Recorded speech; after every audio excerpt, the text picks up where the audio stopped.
giving you a voice, making it loud our own way. Welcome to the fun.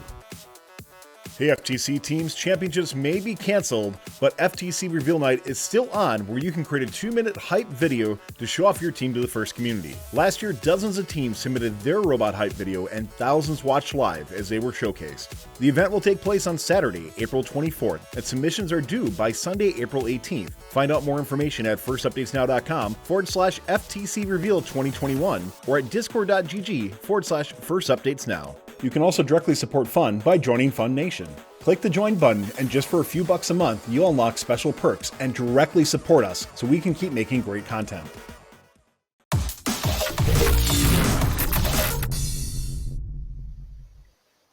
Welcome to FTC Recap, where you get the breakdown and discussion of what's going on in the FTC community. From First Updates Now, I'm Abbas. Joining me tonight is Ingrid.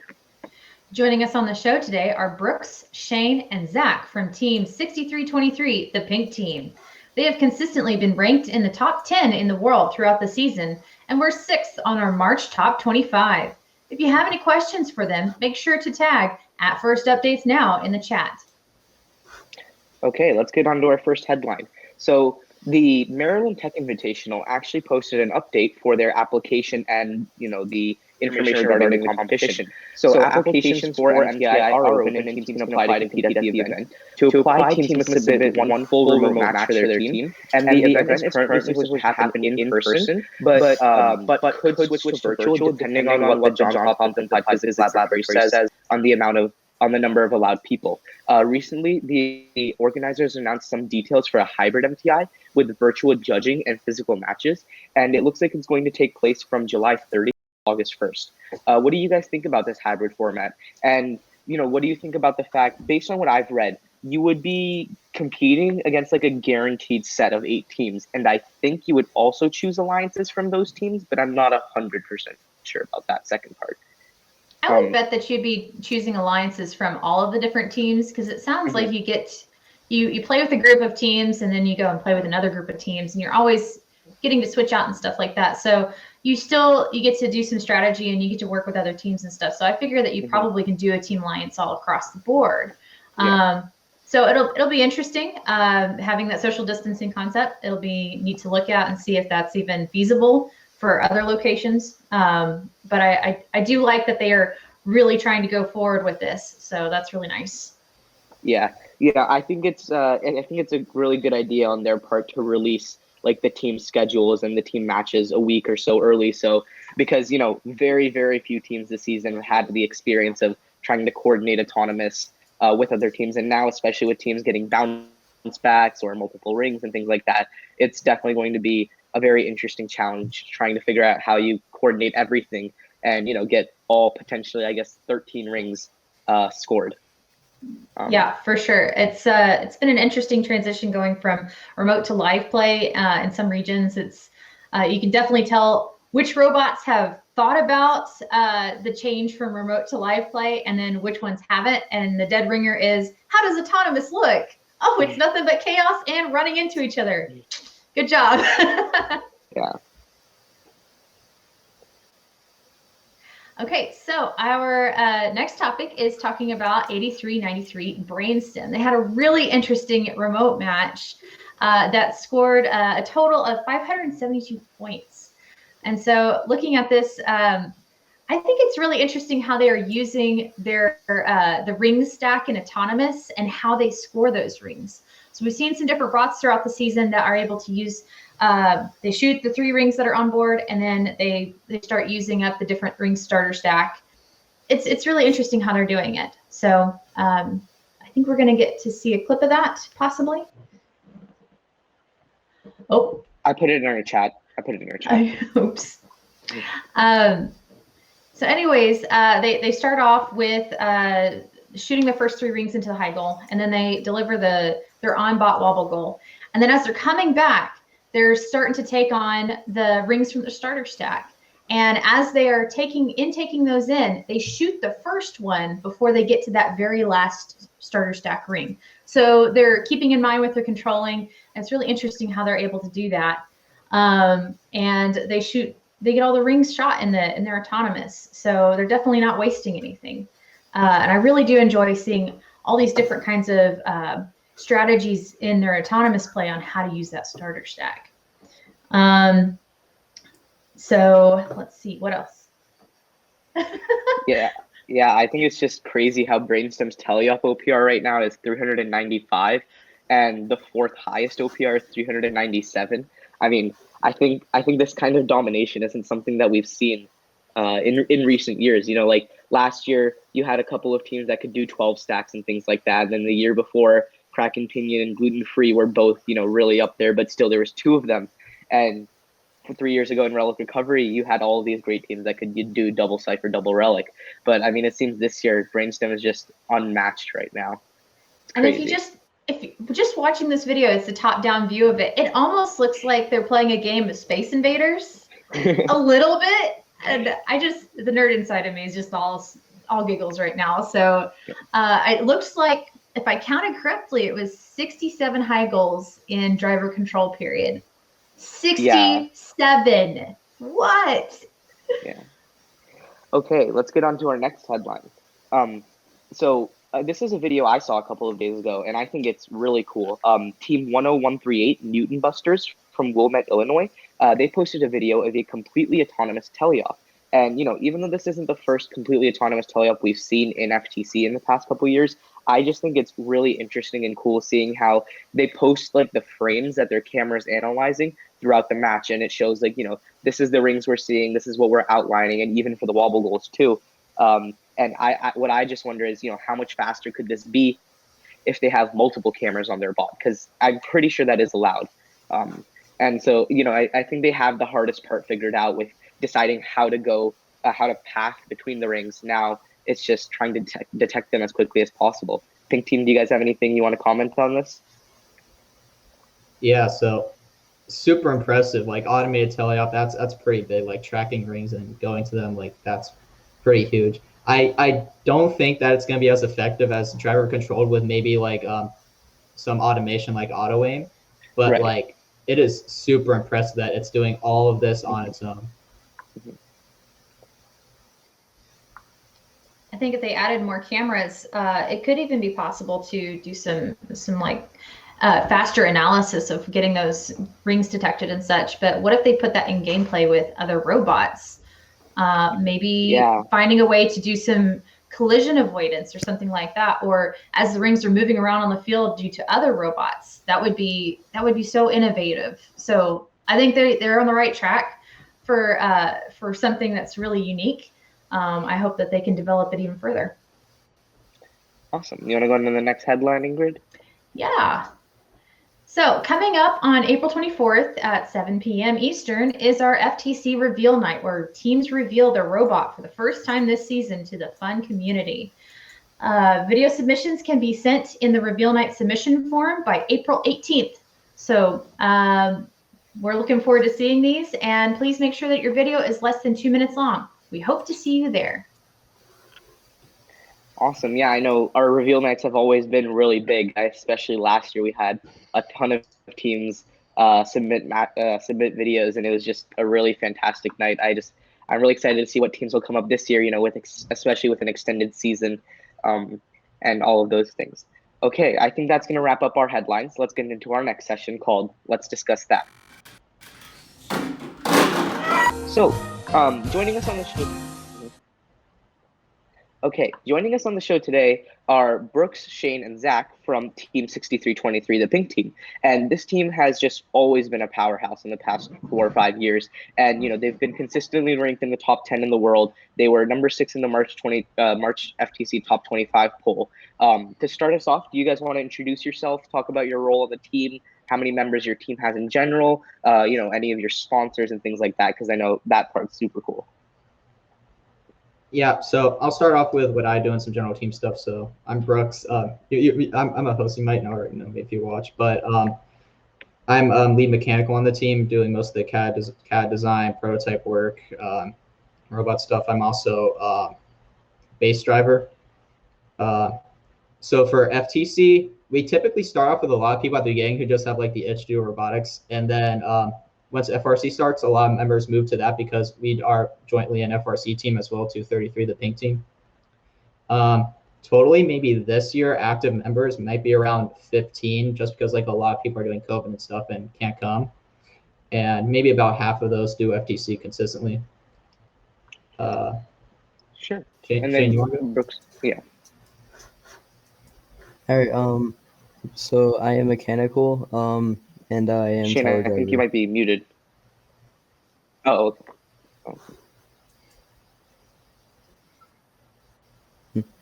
Yeah, I'm mechanical and I'm tower driver.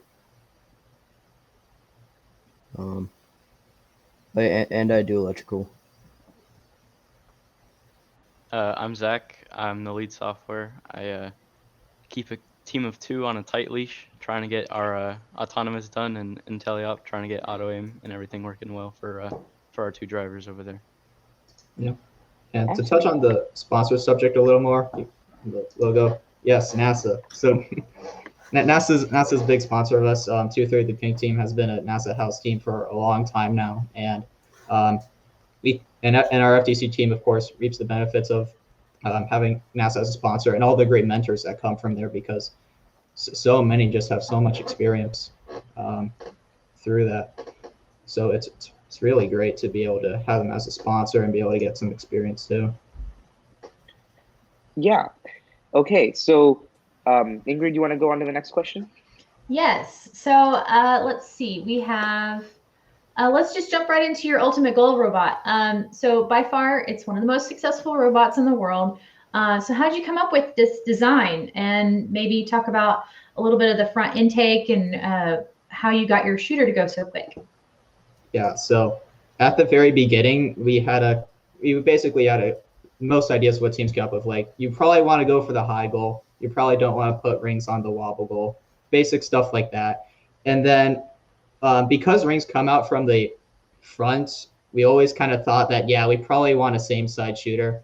And we didn't think that turning around would take too much time out of cycling. So we thought that same side would be the good way to go. And then the big challenge for us is, like, we've had a lot of experience on the team from like mentors and stuff. So like they were able to tell us kind of like most successful in 2013, and we already kind of had a base to go off of from experience from that. And then after that, it was like down to, all right, how do you make the same side conveyor and transfer mechanism? So we went through a lot of prototyping. Like linear slides was, I remember one day I was like, yes, we're doing linear slides. That's going to be our robot this year. And it's like, well, that's a little bit complicated. And then we were just working on it. And then we had this idea of having the vertical spin dexter. And we're like, I don't know, maybe this could work.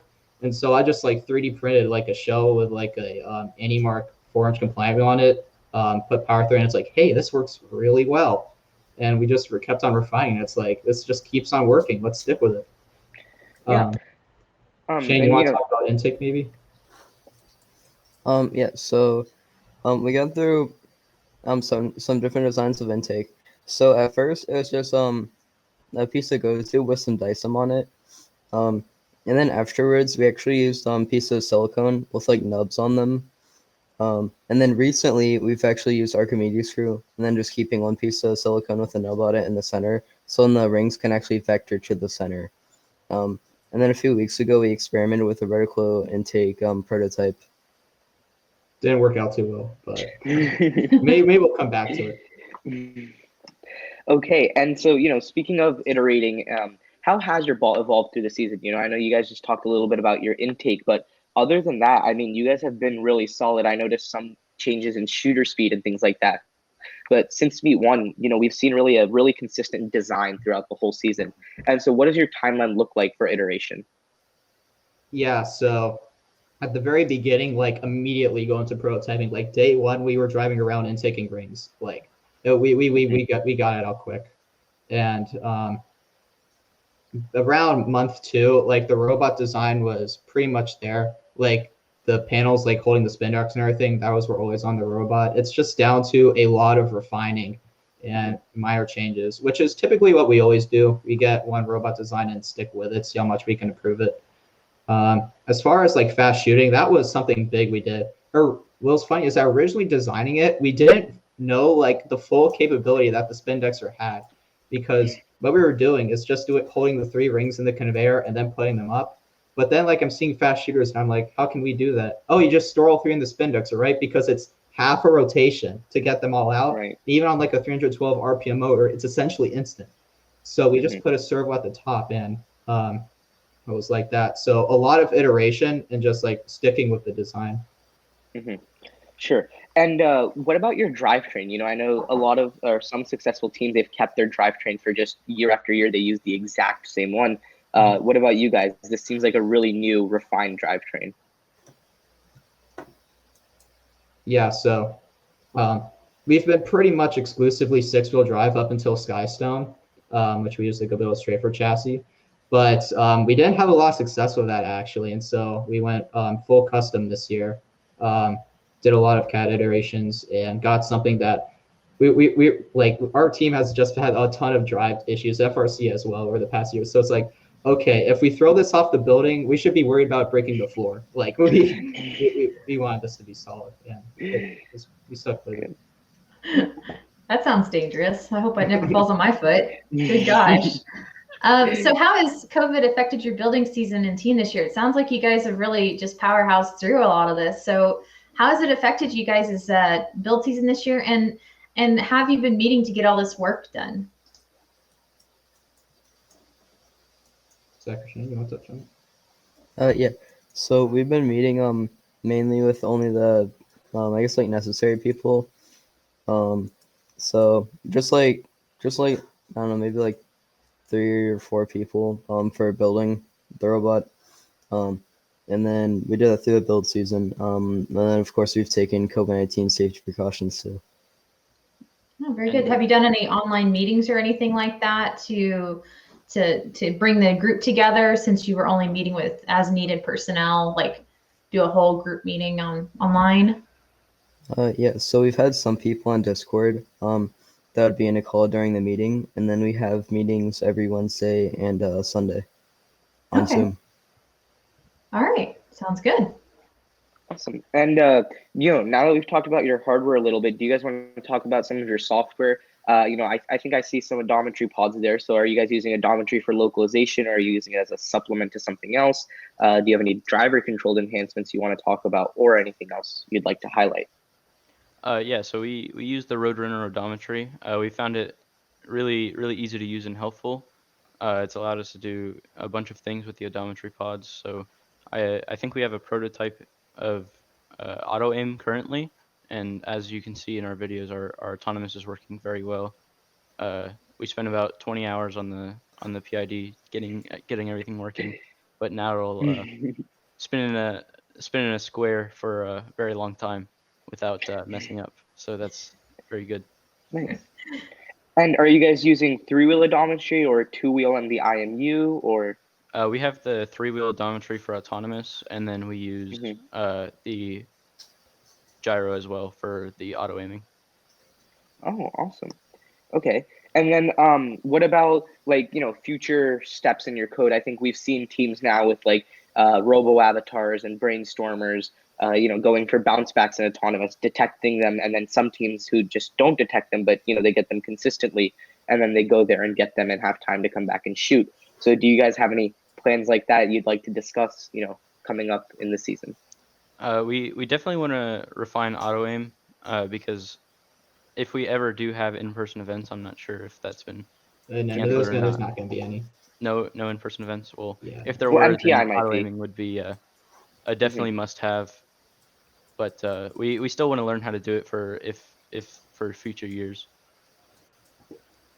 Yeah. So with, Go ahead. All right, so for the bounce back questions and stuff, yeah, I don't know if we're gonna really pursue that. Like, I think Charlotte Surge doesn't go for it, and they still have like the highest autonomous score in the world.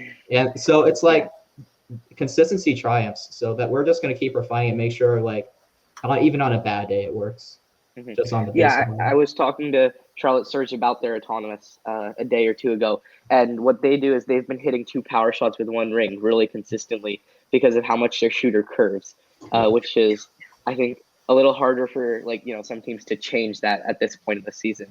But yeah, okay. And then what about you know, tuning your, or like shooting in Teleoff, not auto aim, but just like anywhere on the field, does your shooter automatically adjust the velocity? Do you need to adjust the velocity, or do your drivers just shift it up and down a little bit as they need to?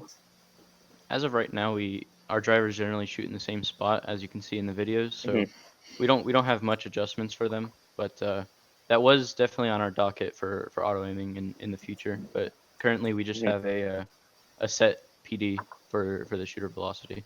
Okay.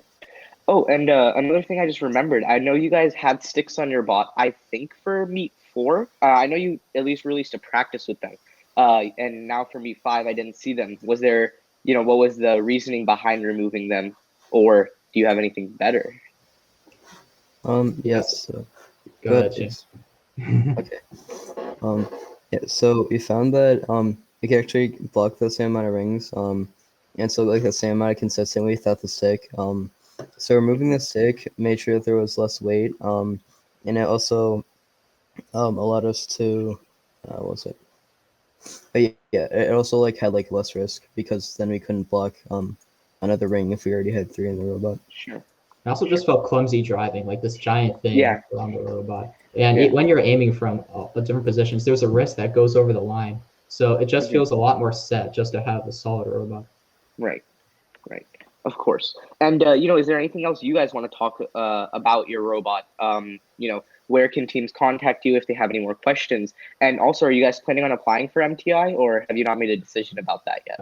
So first, if teams have questions, you can just DM me or Shane. You can find us on the FTC Discord. And as far as MTI goes, I think we are going to apply, but I don't see it being too much worth it to go if it's a hybrid event. Like I get that like there's COVID restrictions, but like for the last hurrah, like I'd really want it to be like a full thing if we do go. Well, I mean, the idea with the hybrid part is it's just judging that's virtual, which I don't think teams interact with each other much in judging anyways. So all of the hybrid's like only 2 robots in the field as well, right? No. No. I'm pretty sure it is for 2v2. Yeah. Oh, I'm pretty wow. sure it is Okay, 2v2. Yeah. A They hybrid just event, called it hybrid. Yeah. Yeah, the hybrid event, you get your judging done remotely, but you do the live play as if it were normal. Yeah, that's nice. It's just they're kind of like sectioning off teams into different time slots and stuff like that. So there's a little bit more logistical stuff than what you normally have is like, oh, going up to queuing, okay, walk around the place and stuff. So, but yeah, it's a hybrid event. It's not nearly as odd as you think it is. It's actually pretty simple. Yeah. And, with the Florida State Championship and Florida League Championships approaching, do you guys have any big plans you'd like to talk about, big changes to your robot or anything like that? I think we're just going to keep refining it the best we can. The shooter's been our biggest problem the entire season, so we're going to really see if we can nail it. What I think our strategy is going to be trying to do is just keep doing what we've been doing, right? Like with vertical intaking, like our robot wasn't designed with that in mind. It's going to take a huge amount of effort to get something to beat Brainstem at their own game if you're like going for that level, and you can't do that. Like no. Right. So, pretty much, I think what we're going to do is just refine everything, make it super fast, just forward, backward, shoot. Well, how do you think? What do you think? Like Brainstem's robot will react to, like if they apply for MTI, and I assume they probably would, considering they have been there in the past. But how much more of an advantage do you think a double intake turret bot like that has over a same side bot in physical matches? The vertical intake and stuff. I feel that it's going to be a marginal improvement. Like it's going to be there, but it's not going to be by much. I think that even like a standard robot, like if you just have a really refined robot, I think that you can be on par with them at a live event. Well, probably not because they're Brainstem, but there will be. Right. They will be better because of that. Right. Okay. Well, without further ado, I think we just have a couple audience questions. So Spaceflight Seb says, are those model rockets in the background for Brooks? And Brooks, if they are, can you talk about them? Okay, yeah. So I did model rocketry a lot in my freshman and sophomore year of high school. So that was a lot of fun. So if you know model rocket terminology, a lot of I think all of those use like FNG class motors, which was pretty cool. That's the highest you can go without getting certified. Have you considered moving on to getting level 1 or level 2 certified later on? Maybe it's like I'm fully an FTC right now. Like I haven't built a rocket in a while, but that definitely be fun to get back into it. Well, maybe in a couple of years, whenever you're done with high school, and you can move on to rocketry. Yeah. Thank you all for the follows and the subscriptions we have received today. So don't forget that you can subscribe for free if you or your parents have an Amazon Prime. We hope you enjoyed this episode of FTC Recap. If you want to stay connected with First Updates Now, FTC is doing, follow us on Twitter, Facebook, and Instagram @FunFTC, and join our Discord through the link in the chat. Okay, and on behalf of myself, Ingrid, all of our guests here, and our producer Tyler working behind the scenes, I would like to thank everybody for tuning in tonight. Thanks for watching. If you want more fun content, be sure to subscribe and ring the bell to be notified about our latest videos. Keep the conversation going and provide your input to our content. Watch our live shows at twitch.tv/firstupdatesnow. Join our Discord at discord.gg/firstupdatesnow and check out Fun FTC on Facebook, Instagram, and Twitter, and First Updates Now on Facebook, Instagram, TikTok, and Twitter. If you're on an FRC or FTC team and you're currently meeting safely in person and have a functional robot, we'd love to have you on our Behind the Bots or Behind the Bumper segments. Go ahead and reach out to us on any of our social channels, on Discord, or send us an email at admin@firstupdatesnow.com, and let's get your team scheduled to be on First Updates Now.